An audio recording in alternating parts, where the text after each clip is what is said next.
Hello, comrades, and welcome to another video on the Chinese Revolution area of study 2.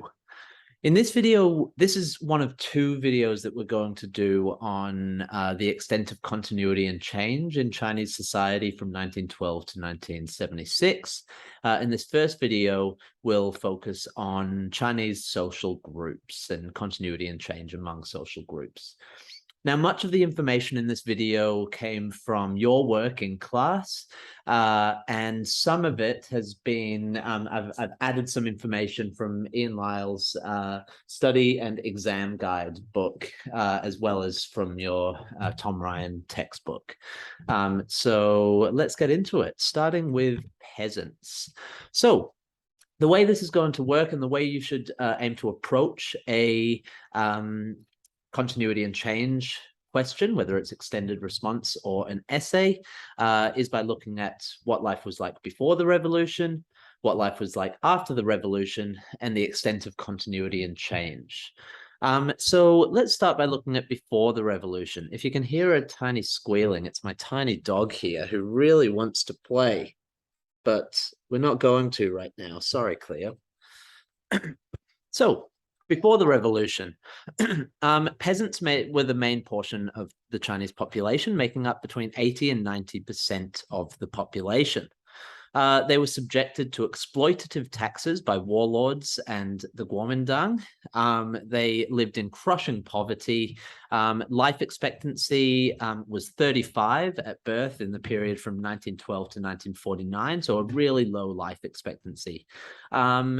Peasants that had the pleasure of being around during the Jiangxi Soviet and later the Yan'an Soviet had much better lives than those under nationalist control at this time.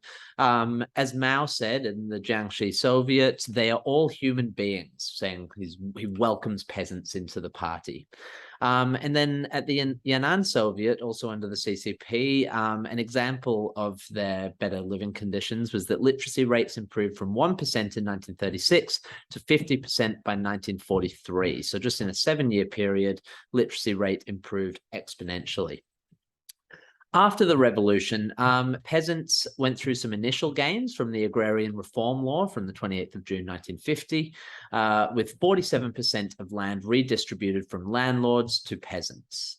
However, they then lost property and economic freedoms through staged collectivization. First with the 5-year plan, where we started with mutual aid teams of 6 to 10 families, then the lower agricultural cooperatives, and moving through to the higher agricultural cooperatives. And then finally, the people's communes of the Great Leap Forward. Speaking of the Great Leap Forward, a combination of multiple causes, which we discussed in class, with these three being key to the peasants: Lysenkoism, the practices of deep plowing and close planting, the Four Pests campaign, where they killed off all the sparrows and introduced and allowed the locusts to take over, and the backyard steel furnaces, where they were diverted from the fields to produce steel in backyard furnaces, all contributed to the 3 bad years famine from 1959 to 1961, leading to the deaths of 30 million people, primarily peasants. Following the Great Leap Forward, there were some improvements under Liu Shaoqi and Deng Xiaoping through their economic reforms, such as the fact that peasants could now sell their goods at marketplaces, and it introduced some land ownership for peasants, with 12% of land being given back to peasant families for private farming. Now, during the Cultural Revolution, there were some improvements in rural life. So while there was chaos in the cities, rural life did improve. So in the fields of education, with 15% more lower middle schools in the countryside in 1976 than there were in 1965. Health, with the Barefoot Doctors initiative that brought that trained regular people in medicine and provided better access to medical help in the countrysides. Life expectancy, which rose to 63 by 1976, as well as political autonomy after the purging of 70 to 80% of cadres during the years 1966 to 1969. So in terms of the extent of continuity and change, there was definitely continuity in terms of the overtaxing of grain pre-revolution all the way through to the Great Leap Forward. Peasants still lived in extreme poverty, as shown by Red Guard reports during the up to the mountains, down to the countryside movement. So overall, life was somewhat similar for many peasants. However, there were huge changes. Land redistribution, as well as the punishment of landlords through speak bitterness meetings and denunciations, meant that peasants were given more freedoms to take control and have that land redistributed. Agricultural collectivization, that was something completely new during following the communist revolution. And also, while they still lived in poverty, there were some serious improvements in health, education, and political autonomy. So lots of continuity, also lots of change. Ultimately, I would say that there was more change than continuity for peasants. Although, you know, if you look at just the regular life of peasants, then perhaps you'd see lots and lots of continuity as well. Looking at proletariat workers now. So before the revolution, they had poor living conditions. There were no workplace safety laws, health insurance, or sickness benefits. There was limited trade union protection.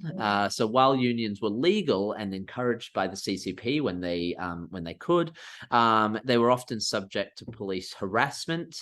Life expectancy similarly was 35 at birth in the periods 1912 to 1949.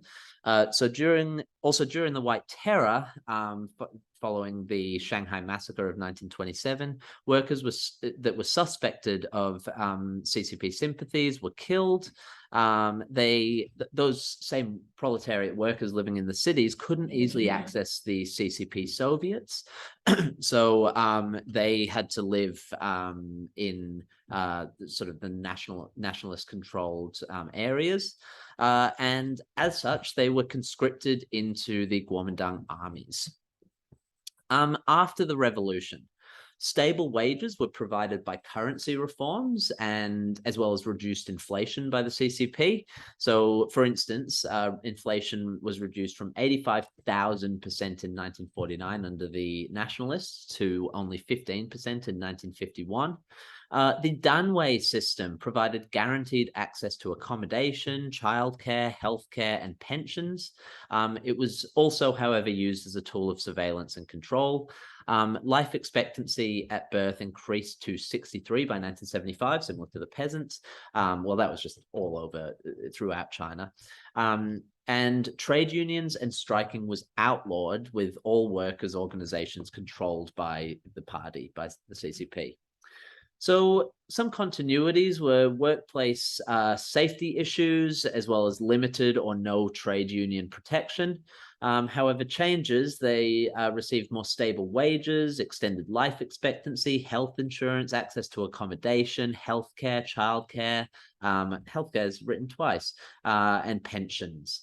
So many improvements for proletariat workers following the communist revolution. However, the Danwei system was also used as a tool of surveillance and control for those proletariat workers.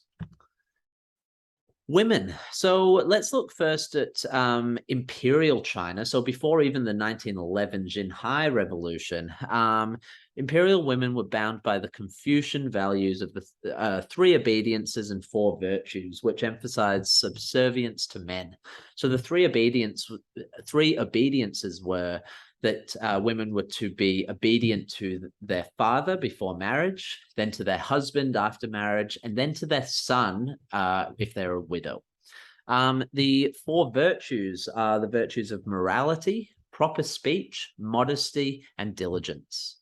Also, there were practices, exploitative practices such as foot binding and concubinage, which was reduced during the Republic, the Republic of China era from 1912 to 1949. So for the Republic, not a whole lot changed for women.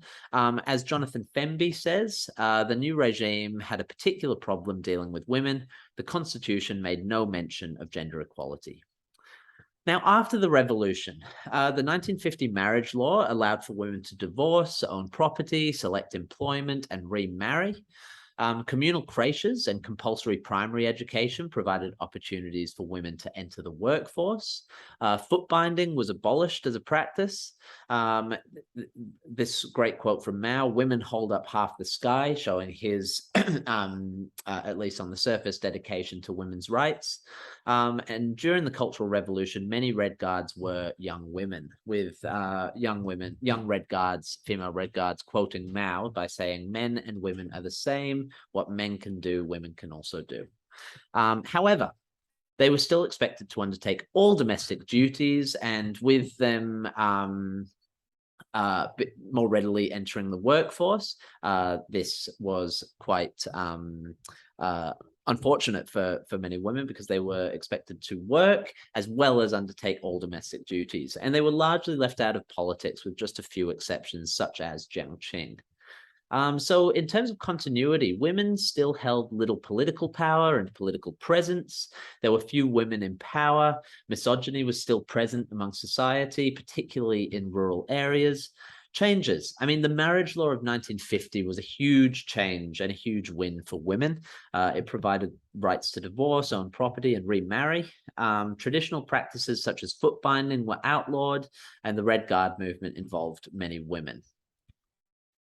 Moving on now to landlords and business owners. So before the revolution, wealthy landlords owned most rural land. So in the 1930s, for example, while landlords made up only 4% of the population, they owned 50% of the land. Business owners dominated the cities, collaborating with foreign imperialists and controlling a small but growing industrial and commercial sector. They paid their workers low wages and provided no holidays or benefits. Ultimately, before the revolution, both in Imperial China as well as the Republic of China, landlords and business owners were well off. After the revolution, everything changed. Landlords were destroyed as a social class following the agrarian reform law. They were denounced in speak business meetings, and this should be in red, but never mind. 1 million landlords were executed, and the rest were forced to work as peasants. Business owners were also destroyed as a social class. Property was expropriated by the government after the Five Antis campaign, or Wufan, of 1952, meaning that all factories and businesses were nationalized.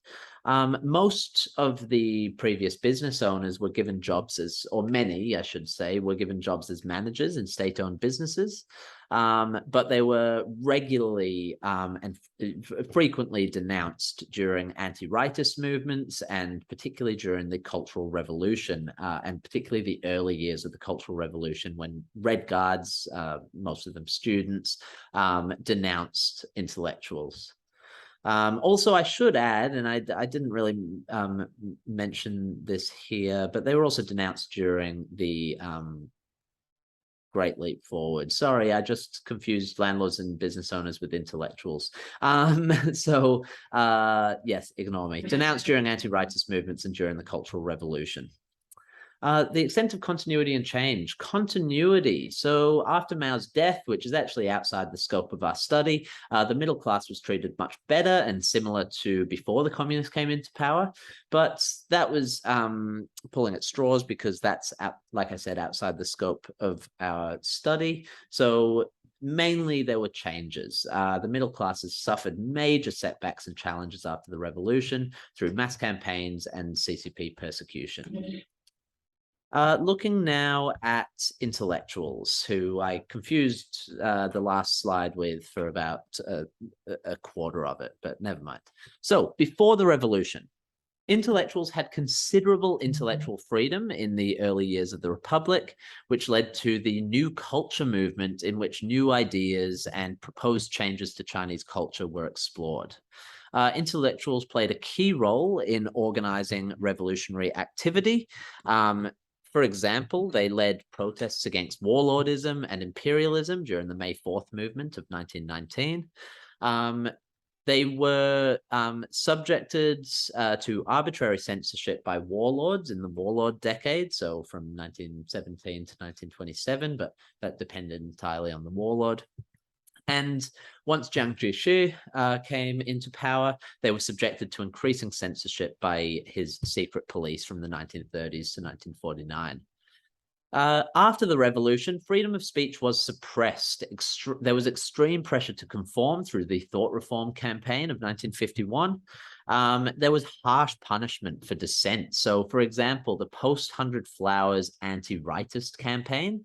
So after the 100 Flowers movement, in which intellectuals were welcome to speak their truth about the party and the changes in society. Let 100 flowers bloom, let 100 schools of thought contend. Actually, that led to an anti-rightist campaign in which many of those who let flowers bloom were punished. There was heavy censorship of media, art, literature, and culture, particularly during the Cultural Revolution, and that was led during the Cultural Revolution by Mao's wife, Jiang Qing, who led the Gang of Four. And anti-intellectualism led to a disregard for expert opinion, and this contributed to disasters, most notably the Great Leap Forward, and it also led to intellectuals being targeted during the Cultural Revolution, like I said before when I got confused, particularly by students and Red Guards in the early years of the Cultural Revolution. In terms of continuity, there was censorship continued from the warlord decade right through the Nanjing decade and all the way through the PRC. Radical intellectuals were involved in mass movements, which started with the May 4th movement and continued through to the Cultural Revolution. So those intellectuals that were radical, and particularly after the revolution that followed Mao Zedong thought, they continued to be involved in many of those mass campaigns. In terms of change, they were more heavily targeted after the Communist Revolution, and freedom of speech was slowly eroded from the early Republic, in which they had considerable freedom of speech, to the Cultural Revolution, when they had none. All right, next up, we've got students. So before the revolution, there was students had a low literacy rate of 15 to 20% in the 1940s. There was no public education system. Schools were privately run and very expensive, so only the children of landlords or the bourgeoisie received any education. Women were denied access to education.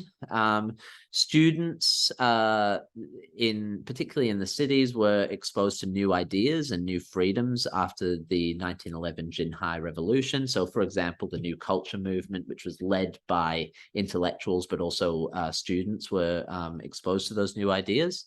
The May 4th movement was a considerable, significant movement for students before the revolution. So that happened in 1919, and it caused many young people to become radicalized, joining either the GMD or the CCP. So many of the sort of key revolutionary figures, many of whom we've looked at throughout our study in the CCP, really started or emerged out of the May 4th movement. And I should add, the CCP emerged just 2 years after the May 4th movement. Now, after the revolution, compulsory primary education was introduced. So 218 million students were enrolled by 1976.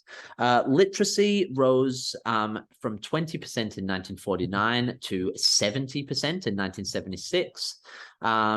The number of trained scientists and engineers rose from 50,000 in 1949 to 5 million in 1976, which I find slightly surprising, considering the sort of anti-intellectualism of particularly the Great Leap Forward era, and the fact that Mao disregarded intellectuals and experts in favor of mass movements and mass campaigns. But anyway, because of the investment in education, scientists and engineers, trained scientists and engineers increased. In cities, only the children of the elite, particularly CCP cadres, were guaranteed entry to high school and university due to a shortage of places. And millions of school and university students were mobilized as Red Guards to achieve the goals of the Cultural Revolution, but then were sent down to the countryside to learn from the peasants after they'd gotten a little bit hot and heavy in the cities. In terms of the extent of continuity and change, in terms of continuity, students, I mean, you know, you're all students, you're all young people. Quite often, young people are quite revolutionary. I know I was. And so they were, as they are throughout, you know, much of 20th century history, a key revolutionary group. The students of the May 4th movement were the leaders of the revolution. And then later in the Cultural Revolution, students were the key revolutionary group that made up the Red Guards. In terms of change, improvements in literacy, as well as the Destroy the Four Olds campaign, brought an end to Confucian values that were held for 2,500 years, in which students needed to respect their teachers and children needed to respect their parents. So there was a huge change in the way that young people viewed the world. And I was actually speaking to Mr. Lin recently, following his Cultural Revolution Q&A last week, and he was saying that there were a lot of older people in China who are being quite disruptive to society right now. And he pointed out that the reason for that is because most of them were Red Guards during the Cultural Revolution, and many of their views on the world were influenced by that. So anyway, that's just a fun aside. CCP cadres, let me just check. I think this is the last one. So before the revolution, first of all, the CCP was only established in 1921. But after the First United Front against the warlords, the nationalists launched the Shanghai Massacre, which caused the death of thousands of CCP members. They set up camp at the Jiangxi Soviet under Mao Zedong and Zhu De. And there were many advancements at the Jiangxi Soviet after the failed uprisings of 1927 to 1928, including, for instance, the Autumn Harvest Uprising led by Mao. After the nationalists had sort of circled them at Jiangxi, they were forced to complete the Long March, sort of the CCP's origin story, if you will, which almost destroyed the CCP, but also made them stronger. So their numbers dwindled, but their resolve and their ideology strengthened. 100,000 people who started the Long March ended up being 7,000 to 8,000. Mao emerged as a leader during the Long March, and Mao Zedong thought was nurtured at the Yan'an Soviet.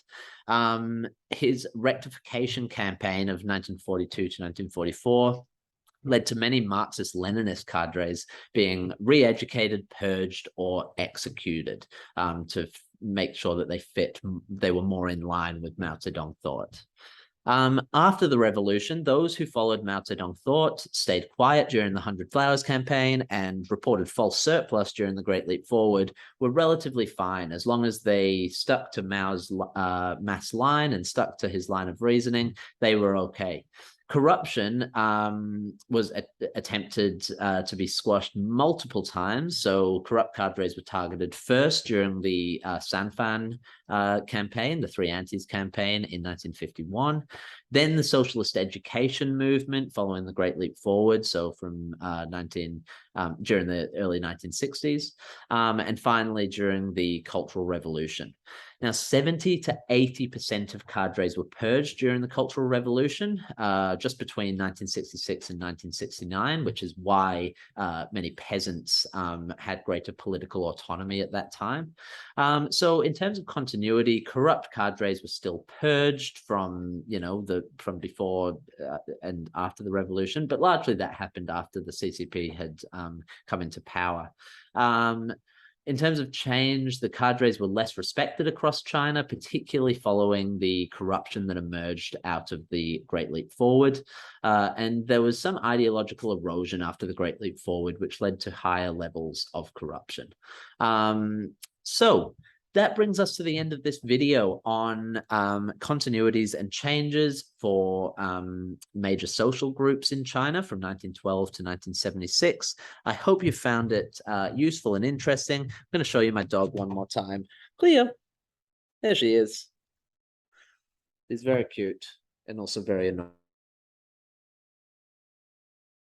And I will see you next time. Bye.